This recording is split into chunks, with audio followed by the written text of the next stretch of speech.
Start. Lok Sabha चुनावों का आगाज हो चुका है। आज जो नॉमिनेशन भरने की प्रतिक्रिया है वो भी आज से जारी हो रही है और आज बीजेपी के जो उम्मीदवार है जो लोकसभा का चुनाव लड़ रहे हैं खुशहाल ठाकुर, वो आज अपना नामांकन पत्र भरेंगे और उनके साथ मुख्यमंत्री भी मौजूद रहेंगे। तो वो आज नामांकन पत्र भरने मंडी आ रहे हैं। फिर से आपको एक बार फिर से बताना चाहूँगा कि जो बीजेपी के जो उम्मीदवार है उनका जो सीधा मुकाबला है वो पूर्व सांसद रानी प्रतिभा सिंह के साथ है। और जैसा आज बीजेपी के कैंडिडेट अपना नामांकन पत्र दाखिल करेंगे और कल कांग्रेस पार्टी से जो है रानी प्रतिभा सिंह नामांकन पत्र भरेगी। हम एक अच्छे माहौल में इस चुनाव की शुरुआत करने जा रहे हैं। हमने तय किया कि हम किसी के खिलाफ नहीं बोलेंगे, लेकिन कल कुछ लोग यहां पर आएंगे, उनकी बात कैसे रहती है उस पर निर्भर करेगा। उस पर निर्भर करेगा कि उसके बाद फिर हमको क्या बोलना है, क्योंकि हमारे पास बोलने के लिए इतना ज्यादा है। जब हम बोलना शुरू करेंगे तो उनको सुनना बहुत मुश्किल हो जाएगा। कुछ नेता ऐसे संदेश देने की कोशिश कर रहे हैं और नहीं फिर कर्मचारियों के ऊपर, अपना अधिकारियों के ऊपर गुस्सा निकाल रहे हैं। पहली बार हम सुन रहे हैं उन बातों को पटक पटक करके फेंकेंगे। विचित्र परिस्थिति है ये। हम कितनी दृष्टि रखते हैं, कुछ लोग ऐसा बोल रहे हैं। हमने कई सरकारें आती देखी हैं, जाती देखी है। जो हमारे मित्र ऐसा कह रहे हैं जिनको हमने हिमाचल प्रदेश की विधानसभा में पहली बार देखा और मालूम नहीं कौन सी सरकारों को देखते रहे होंगे। मैं उनके बारे में कुछ नहीं कहना चाहता हूं, लोकतंत्र है, अपनी बात कहें, लेकिन सब्र रखें तो अच्छा रहेगा। हम सब्र में रह करके बात कर रहे हैं। यही हिमाचल की संस्कृति है, यही हिमाचल की देवभूमि का संस्कार है और इस संस्कार के साथ हमको आगे बढ़ना है। मंडी की अगर आप बात कहें, यहां हमने हर तरह से कोशिश की है कि हम काम करें, विकास करें।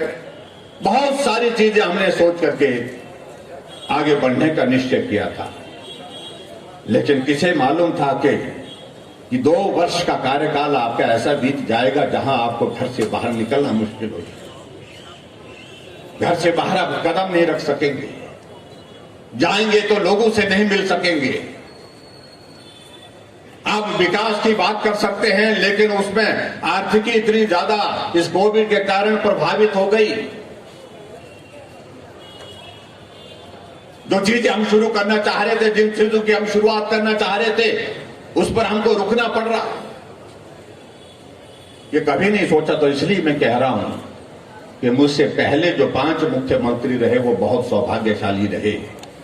सही मायने में ये परीक्षा का दौर तब आया जब मंडी की बारी आई, लेकिन हम इस दौर में से पार निकलेंगे निश्चित रूप से। मुझे पूरा भरोसा, पूरा विश्वास है, क्योंकि आप सबका हौसला, आप सबका साथ, आप सबका समर्थन, आप सबका सहयोग, आप सबका आशीर्वाद जब हम अपने साथ देखते हैं तो चुनौती कितनी भी बड़ी हो, कितनी भी जटिल हो, कठिन हो, उसका सामना करने की हिम्मत होती है।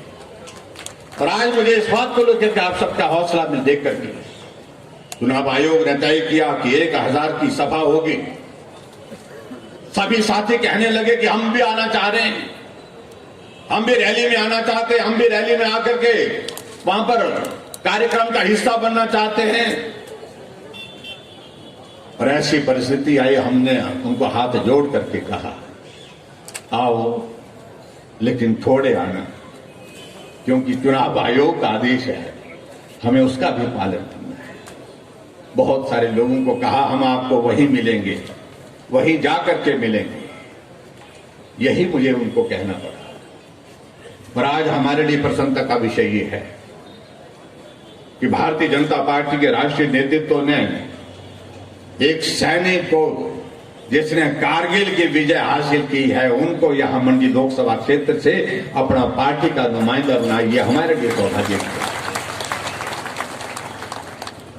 एक सैनिक जब लड़ाई लड़ता है तो मुड़कर कर नहीं देखता है, उसके सामने लक्ष्य होता है, उस लक्ष्य को हासिल करना होता है। और उसी जोश और जुनून के साथ मैं दावे के साथ कह सकता हूं ब्रिगेडियर कुशाल ठाकुर जी, जब तक विजय हासिल नहीं होगी तब तक के लिए मुड़कर नहीं देखेंगे। और हम भी सेना के रूप में आपका साथ देंगे इस लड़ाई को जीतना निश्चित रूप से। और हम चाहते हैं कि ये जीत शानदार जीत हो, बड़ी जीत हो, क्योंकि हमने पहले भी इस बात के लिए कहा है। आज हमारे लिए और भी बहुत सारे सैनिक 1 रैंक 1 पेंशन की मांग करते थे। आज आदरणीय मोदी जी ने उस काम को पूरा किया है। और हमारे यहां पर हम देख रहे हैं कि सैनिकों की संख्या हमारे यहां मंच पर बढ़ती जा रही है। कर्नल साहब यहां पर बैठे, हमारे पार्टी के अध्यक्ष वो भी फौजी है, महेंद्र सिंह ठाकुर जी वो भी फौजी हैं। अब तो ब्रिगेडियर साहब भी आ गए, तो ब्रिगेडियर साहब भी फौजी हैं। तो फौजी जहां से देश की रक्षा के लिए अपनी भूमिका निभाते हैं, प्राण न्यौछावर करते हैं, वहां निश्चित रूप से हिमाचल के विकास के लिए भी उसी तरह से योगदान देंगे और देश के लिए भी अपना योगदान देंगे। ये हमारे लिए सौभाग्य की बात है। और यहां इसके अतिरिक्त क्लस्टर यूनिवर्सिटी मंडी में हो, और ये यूनिवर्सिटी क्लस्टर यूनिवर्सिटी मंडी होने के साथ साथ आने वाले समय में हम और बहुत सारी चीजों को सोच रहे हैं इस यूनिवर्सिटी के साथ साथ में, कि मंडी में आने वाले समय में फुल फ्लैश यूनिवर्सिटी अपनी हो। तो उस दिशा में ये क्लस्टर यूनिवर्सिटी आगे बढ़ रही है, मुझे इस बात की भी प्रसन्नता है। हिमाचल प्रदेश में एयरपोर्ट होना चाहिए, ये कहां हो, इस बात को लेकर के आज से पहले चर्चा होती रही, लेकिन आज हम इस बात को कह रहे हैं कि अगर हिमाचल प्रदेश में अगर बड़ा एयरपोर्ट बनने की अगर बात आती है, वो भी हमारा मंडी की धरती पर बन रहा है, बल के क्षेत्र में बन रहा है। उसकी औपचारिकताओं का दौर जो है वो आगे बढ़ रहा है। उसका OLS सर्वे सफलतापूर्वक पूर्ण हो गया। लीडार सर्वे की परीक्षा अभी कुछ दिन पहले, उसकी रिपोर्ट अभी 4 दिन पहले आई है, और उसमें भी पाया गया कि यहां पर बड़ा एयरपोर्ट जो है 3100 मीटर का जो है, जो जहां बन सकता है, और जहां पर बड़ा जहाज उतरने की संभावना जो होगी उसको बनाया जा सकता है। और मुझे इस बात की खुशी है कि वो रिपोर्ट भी फेवर में आ गई है। हम उस दिशा में आगे बढ़ रहे हैं। समय लगेगा, निश्चित रूप से समय लगता है हर चीज के लिए। काम ऐसे नहीं है कि आज बोले अभी हो जाएंगे, इसी वक्त हो जाएंगे, लेकिन हम आने वाले समय में इस तरह से काम करने की कोशिश कर रहे हैं। मंडी में पार्किंग बननी चाहिए, मल्टीपल स्टोरी की पार्किंग बननी चाहिए। लोग शहर में आते हैं, गाड़ी कहां खड़ी करें, कोई किलोमीटर पीछे खड़ी करता है, कोई कहीं खड़ी करता है, सड़क के किनारे लगा देता है। हमने उसका काम शुरू कर दिया। काम शुरू होने के बाद जो है हमने टारगेट दिया, 1 साल के अंदर हम चाहेंगे कि वो पार्किंग बन करके तैयार हो करके जो है मंडी के लोगों की सबसे बड़ी जो समस्या उसका समाधान हो।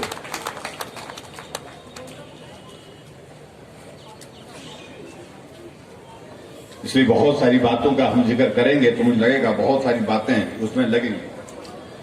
हमारे लिए सौभाग्य की बात है, मंडी लोकसभा क्षेत्र के अंतर्गत रोहतांग टनल, अटल टनल रोहतांग का अगर हम जिक्र करें, किस गति से काम चल रहा था, और उसमें कुशाल ठाकुर जी वहां पर जो है वो GM के नाते वहां पर उस पर इंचार्ज होने के नाते काम करते रहे। ऐसी परिस्थिति आ गई थी जब हमारी हिमाचल प्रदेश में सरकार बनी तो हमने जब BRO के साथ और सभी अधिकारियों के साथ जब हमने बात की, हमने कहा हम इसको पूरा कब तक करेंगे। उन्होंने कहा कि अगर ये सेरी नाला का ये दौर ऐसा ही चलता रहा तो ये 2023 तक पूरा होगी।